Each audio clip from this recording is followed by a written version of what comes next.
And we are back. This is Alternalido, and I am here with two of my favorite musicians, Rodrigo and Gabriela. How are you guys today? Very good, and you? Good. Buenos dias. Absolutely wonderful. You guys have just been the soundtrack for over 20 years of my life, and you guys have a new album that is coming. You guys are headed out on tour. You guys have done this, quite a few times. This is your sixth studio album. As you reflect on this last 2 decades of your career, what feels different about this moment in your life? Well, many things, probably different things to me than Gab. You want to start? No, want to start? You go ahead. You start talking first. I think, we are older now. So we started this journey even before we went to Ireland in 1999. So we spent 10 years in Mexico in a metal band. So for us, it's been like over 30 years of being in the industry somehow, And I think at this time of our lives, just the actual theme for the album, which we'll probably touch on later, is a big indicator how things have changed for us, and not only like in a professional way, but more a personal ride, of the mind, I guess. And for me, I guess it just feels like when I go back and see when we started, almost feel like it never happened, like it's like past life or something. It's just so far away. And that brings me to the conclusion that we're very lucky to be able to keep working and keep being able to keep releasing music, and that we still have fans that engage with what we do, no matter what, even if we change a little bit our own ways. So it means also that we still get away with it, after all of these years, we're still here. We're still doing what we love to do with 2 acoustic guitars, and just to be more conscious of that, makes you see things different, to change the perspective of what you've done. Because when you are younger, you don't know how lucky you are, being able to do what you love. And now you are more conscious. Like, we've been doing this for so many years, thanks to, our fans and all that. And you're conscious of it. And so it just makes you grateful. Yeah, you've had such a unique career, and you kind of exist in a very rare space in the industry. There are not a lot of kind of rock stars out there who play 2 acoustic guitar instrumental music and have had the success and the ability to play on large stages like you guys have. So for people who aren't familiar, let's talk about kind of the arc that you guys took in your younger years from metal into what your current transition was. How did that transition happen for you guys? Well, first of all, to give a little bit of context, we both come from Mexico City, and we both started in the metal, the best metal years, like where all these bands were the Metallica, Megadeth, Pantera, Testament, Megadeth. So we were inspired by those bands. And back in the day, we were 15-year-old. We just wanted to play like that. And eventually we ended up with a band that we were playing the guitars, and Rod used to scream and play guitar, and I play guitar, and Rod's brother played the bass, and a friend played drums. So that was the initial part of our guitaristic career. Eventually, we kind of got sick of being internationally non-famous and tried to make it as such. So because me and Rod were always loving music itself with no agendas or no plans to become famous or big plans of anything, really. We really, truly love guitar music because for us, metal, especially thrash metal music, is guitar music because it's guitar-based, it's riffs, our solos. And so we wanted to keep working on the guitar. And so we decided to quit the band, but not music, not guitar. So the other obvious thing to do was to take acoustic guitars, because acoustic guitars is easier for everybody to listen. Even if you play metal riffs on the acoustic, it's more probably that your granny will accept that. You know? And so, your debut album came out about 20 years ago, but really it was your second album that kind of crossed over, your self-titled second album. I think for a lot of people, maybe the first time that they heard your music might have been in the first episode of Breaking Bad. Was there a moment between your first and second album where there was, kind of not sure whether this was going to work, and then a moment where you realized, like, wow, we really have something here? What happened between that first album that you mentioned, which came out in 2002, which for us is it was like a demo in a way, but we had to release it officially within Ireland, the Irish context, because we had to have an album in order to tour regionally, and we were living in Ireland at the time. And it was like important for us to have like, okay, let's put an album together. We have a management that suggested to do that. And it wasn't really the sound that we were actually playing live, really, because we added some percussionists that we didn't really have live. I mean, we tried, but kind of led us into, to develop the sound that you listened, what we as well consider the first album, which is the self-title. But I think those years we didn't really think too much, because we were playing so many shows a year, like 270 shows a year. And I'm like, we're playing every pub, every venue, everywhere in Ireland. Like, we're so busy. Like, and suddenly we said, okay, we're going to record an album with John Leckie. So it seemed to be like the official first album, because we had a producer and went to England, and we were playing at that time. We were already touring the UK as well. We didn't have time to realize what was happening, really, like from the bottom of it, really, right? We weren't aware.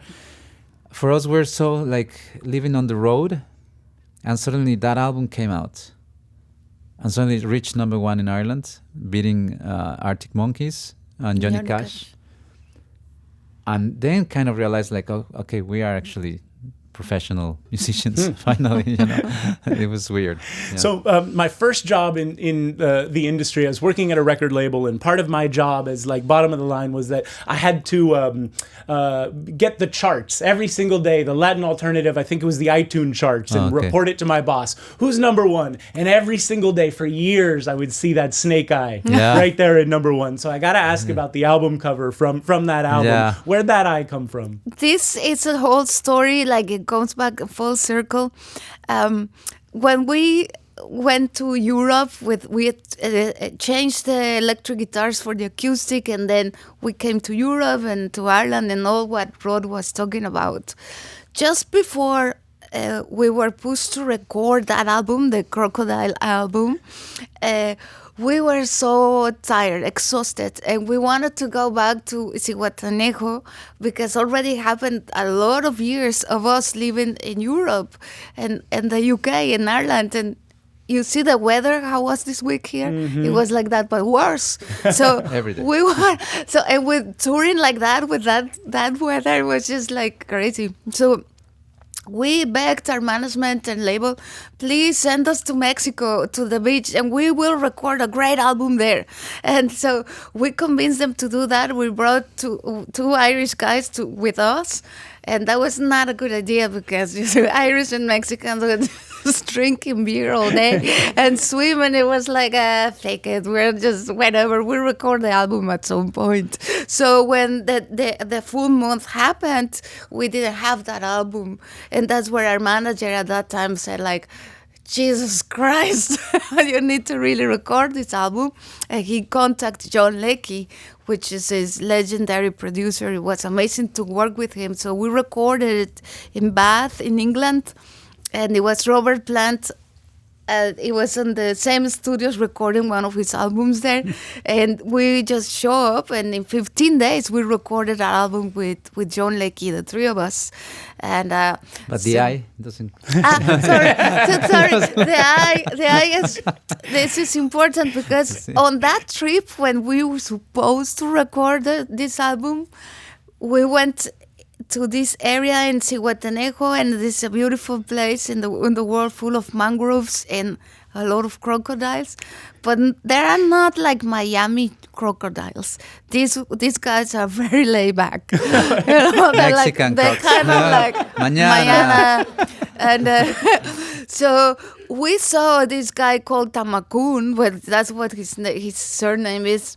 And he's a local guy from there, and he was like nicknamed, and he was like talking to the crocodiles, like, but for real. So me and Rod and we were not drunk in that moment, and so he called these crocs, and all of them came in at the same time, pointing this mangrove. He would feed them.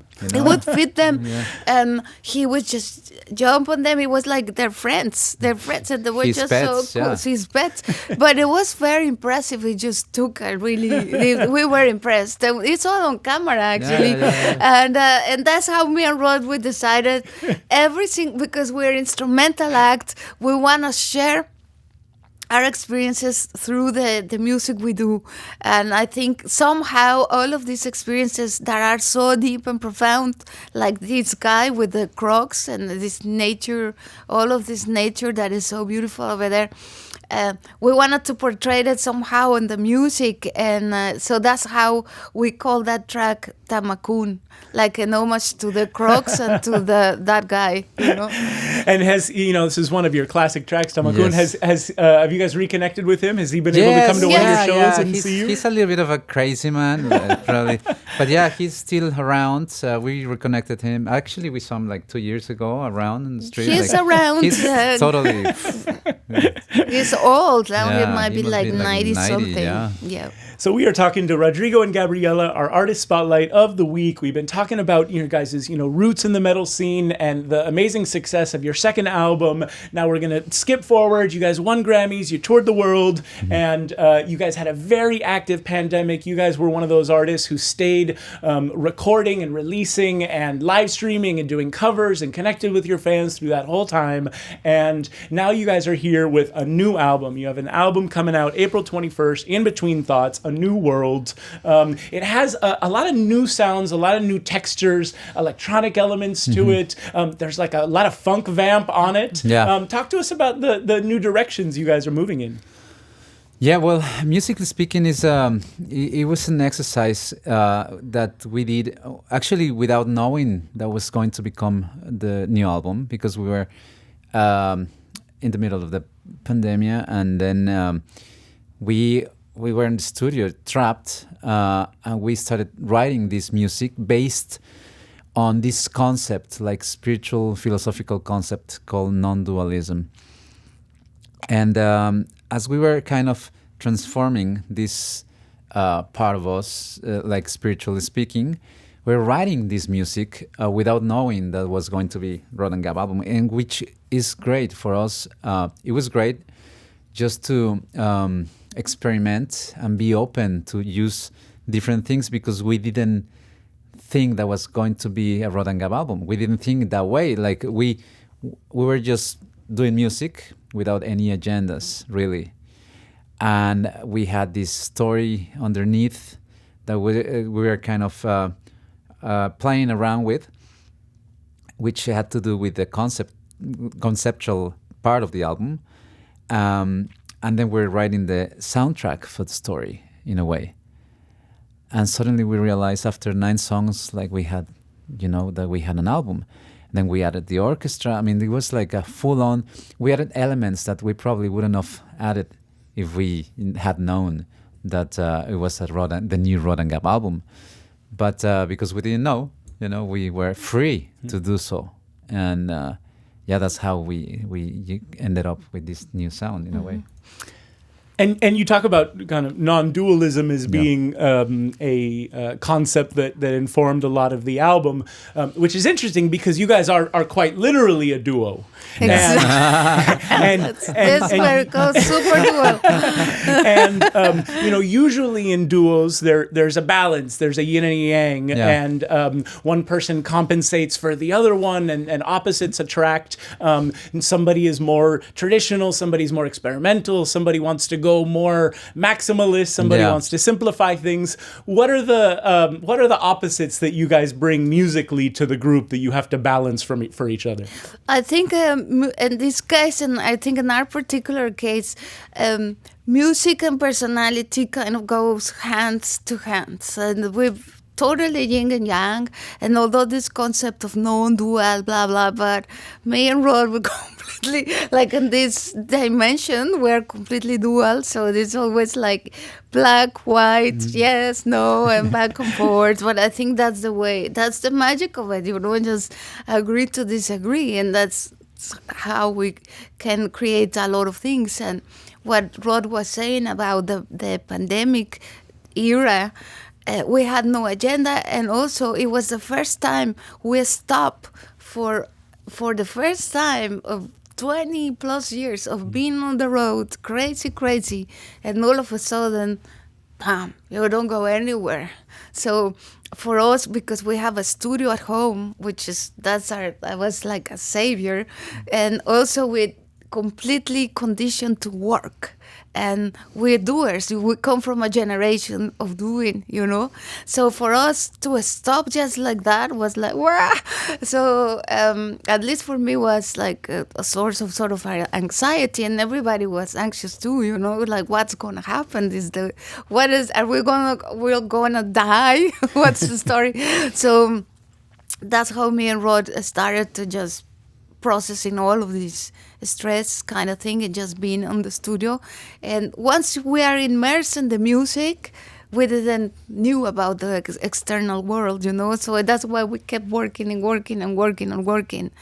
And musically speaking, sometimes I'm very simplistic, and sometimes it's just funny because we never concede, One day you can be very minimalistic, and one day I'm not, and then we argue about it, but somehow we come up with an album. And so you guys are about to head out on a massive tour. You guys have a world tour coming up. You're going to be playing here in Los Angeles on June 1st at the YouTube Theater. Yes. I was thinking back because, one of the great advantages of working in the music industry is that I get a lot of free tickets. I get put on the guest list for concerts. Yes. Happy days. I was thinking that I think the last ticket that I paid money out of my own pocket to go see was you guys about 10 years ago. No Where did you go? It was at a theater downtown. Okay. It was just the two of you. Probably the Orpheum or It was something. the Orpheum, yeah. And I was wondering if you guys can think back. Can you think back to the last time that you I bought had to pay tickets to a concert? It's a good question. Well, Many years ago. That's a very good question. Yeah. If we can only remember if we went to a concert. Yeah. Probably when we were busking and making money. No. We went to see this jazz pianist, Japanese girl, Hiromi, in New York. We got tickets. Absolutely. Shut up. Yeah, from Blue Notes. Yeah. That's a good question. But maybe many years ago, and we are, because as a touring musician, we don't have the opportunity to go and see so many bands because we're always on tour, and when we are not on tour, we don't want to go out. But probably many years ago. But we have a good story. When we used to play in the streets back in Barcelona, we learned that Paco de Lucia, which is the greatest musician for us, at least guitar hero, he was going to play in a big place in Barcelona with it was called the Dream Team, which was like a sextet, like incredible, top of the notch musicians, and so we were so poor, we were busking in the streets, but we wanted to see Paco de Lucia in the first row. So we were just playing furiously in the street in order to. It was pesetas. It was no euro. It was like pesetas. So we played so furiously until we kind of got like a lot of coins. It was heavy. It was so heavy. So we came to the ticket counter to buy the expensive tickets. And the lady was like just counting the coins. It was just like, she looked at us like, which bank? Where did you rob? It was so we pay for those ones for sure. Yes, and it was incredible.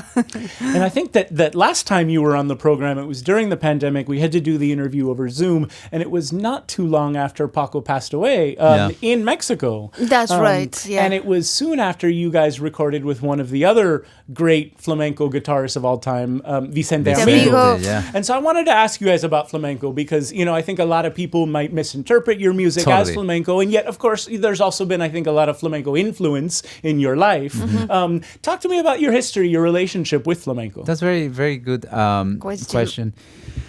I grew up into a family. My mom is a flamenco dancer. So, and she lived in Spain. When I was a kid, I listened to a lot of Paco Lucia and a lot of like Spanish music, not only flamenco, like classical Spanish music, Albéniz and all these composers. And I love flamenco, but I never, but especially me, never, if somehow some part of the band has been in a way confused with flamenco's Gab's technique, but it's not even coming from there. Her technique comes more from the Irish baron players, We used to be friends with one of the greatest baron players in Ireland, which is this Irish percussion instrument that you play like a drum, and you play with a stick or with a hand. The elders used to play with the hand.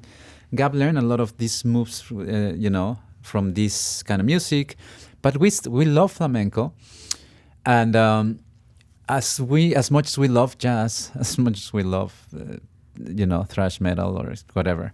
So we are very open. And when we were in Ireland, a lot of Europeans, especially from the north, they would confuse these Gab's techniques with flamenco because nylon strings played with, these kind of weird movements. And we spent a lot of years trying to tell people, no, we don't, we don't play flamenco. But, until we got to the point where, okay, if they want to think so, whatever, dude. But then we became, Vicente Amigo's a very good friend of mine. He's such incredible when you are there. We have invited him to play with us on the stage as well a couple of times in Paris and in London. Our crowd is like standing crowd sometimes. But when we play, for example, the Albert Hall, that we invited him to jam with us, and we play one of his songs. And it was incredible because, it was standing crowd, like young rocks kind of heads. And then Vicente comes and sits and plays some chords. And, man, everyone's like, fuck, what's going on here? The sound, his guitar is just incredible. It's just, that's my relationship with flamenco. What are yours? Well, yes, I was also born into a family that loved all music, and among those genres of music, flamenco was one of those. Not like hardcore, because that genre is a full world and full universe, and it's very deep, and it has a lot of history and with the gypsies, and so for us to say we claim we play flamenco was like a not honest thing to do, and so we wanted to just always be clear, and also because the guitar technique is completely different, and also the tempos and all of this is just very different to what we do. What we do goes more into more pop and rock, all the format and the structure. It's a lot of rhythmics, but the structure of the pieces are more like songs, like very simple, like catchy riff, melody, middle bridge, climax, solo. and then goes. And flamenco is just nothing to do with it. It just has it's another world. Now, you talk about your unique rhythmic style. You have a very tactile way of playing the guitar. Do you snap a lot of strings in shows? Not really. It looks harder than actually it is. Eventually, when we came up, we started playing with the 2 acoustic guitars because we come from the rock. We came from a rock band, so we felt we needed a beat. We couldn't be like playing just like recital classical guitar or something like that. So for us, it was like the rhythm, the missing rhythm, and I knew it was a way we can do this because you see a lot of in another genres of music like flamenco, and you see other ukulele guys and other sort of mariachi guys. They do a lot of rhythms and play. So I was just puzzling in my head, like how the hell they do this. So I started to kind of invent and created my own style, thinking that I was copying the flamenco guys, but I could never got it right. They always do it differently, and I don't know how they do it. But so on these attempts, there's a lot of things that start to happen, and so me and Rod were able to play and with a beat and make people dance and jump. And I used to play solos and melodies, but then we kind of got nervous when we were with big crowds and festivals. And Rod was like, keep the beats. So that's how I kind of became like the drummer of this band. Now, staying on strings, there's a lot of strings on this album. And actually, last time that we talked about when you guys would perform with the Philharmonic here at the Hollywood Bowl with Dudamel. And you were saying how stressful it is because you only get like a half a day to play with the orchestra. There are a lot of kind of orchestral strings on this album.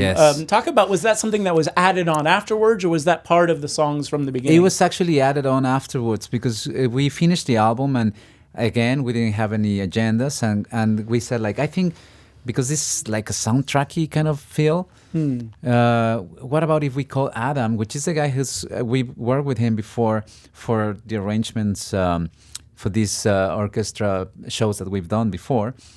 So we know he was amazing, and said, like, hey, would you like to add this music, some kind of orchestration, and we can arrange this together? And said, like, yeah, it'll be awesome.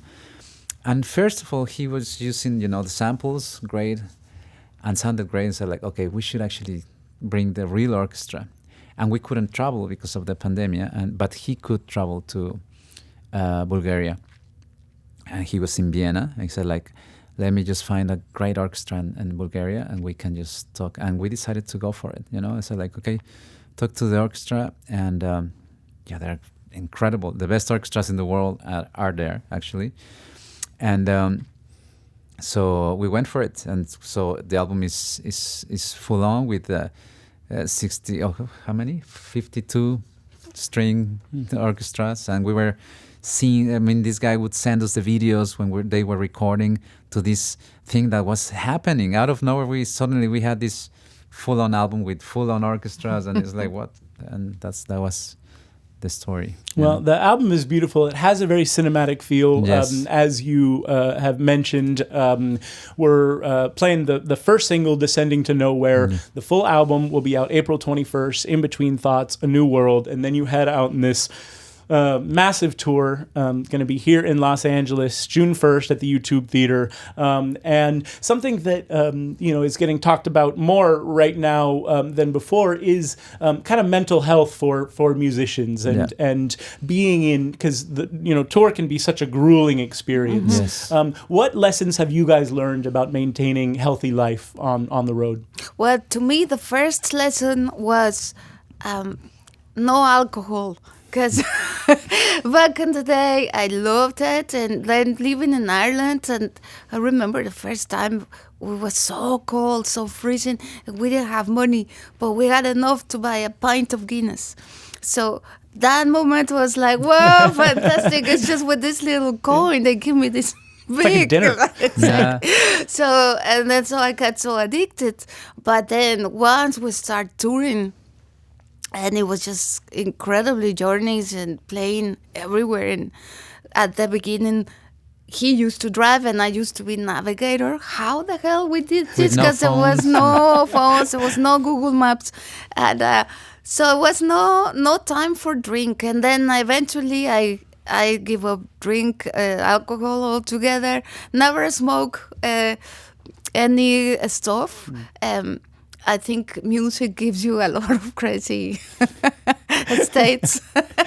And also for me, meditation has been a very good tool to be able to cope with all the changes, and especially when you are traveling so much, there's a lot of changes, and so you have a lot of these expectations and plans, but sometimes those plans are going to be just they're not going to happen. So you need to be able to accept that, to accept these changes that are so sometimes crazy. So I think meditation is one of also exercise and run and I would stuff like that. say as well that no identification too much with with the idea of being so responsible of going out there and make people happy. This is not because that creates a lot of pressure. And the album gives you the opportunity, the concept of non-dualism. The actual title is just a reminder that in between each thought there is a space of stillness, and that's there available for us all the time. And that's what we look when we are meditating, for that space of no thoughts, whatever. But it's there all the time. It's not like it's only there when you sit down and meditate. So the consciousness or awareness of this space is a daily practice, and I think that's freedom, real freedom. Well, last question before we go. You guys are, instrumental musicians in your professional life, but I was wondering in your private life, if you were going to sing, what do you find yourself singing? To the baby, in the shower, in karaoke? Where does your voice go when you guys sing just as humans? Well, that's a very good question, because I think I heard one lady once, an African lady, this is like a long time ago in a Walmart festival in Singapore, and she had an amazing voice, and she was giving this workshop, she said, "Oh, let's all sing here." She was just encouraging everybody, and someone said, "Like, no, I don't sing." I said, "If you have a voice, you can sing. Everybody can." So we have we are itself music. We are itself an instrument. And so I love songs. I love songs. I like Beatles songs. I like Pink Floyd songs. So I can sing everywhere, but also I do my own songs. And Rod too, he's a good singer, and he writes a lot of songs too, so that's a lot of singing. Yeah, I think I find myself when I sing, because I like singing, although I don't know, really, I don't have the technique to do it, but I write a lot of songs, which are not for Rod and Gab, but I write them. So if I stick to one, I sing a lot of, actually, most of the melodies that I write these nowadays for the Rod and Gab thing come from, words. Yeah, I write, and then I do it the other way around, actually. They become instrumental songs, but they come from an actual song that I write. Wonderful. Well, man, maybe one day we have the Rodrigo and Gabriela a cappella album. Exactly. Oh, Jesus Christ. But why not? You really don't want that. Wonderful. Well, thank you guys so much for coming on the show. It is always a pleasure. I look forward to seeing you guys in concert here in Los Angeles on June 1st and being able to share the rest of this new album when it comes out April 21st. Fantastico. Gracias. Buy your ticket. Thank you so much. All right, this has been the Artist Spotlight of the Week interview here on Alternalido with Rodrigo y Gabriela. We'll be back in a few minutes. Stay close.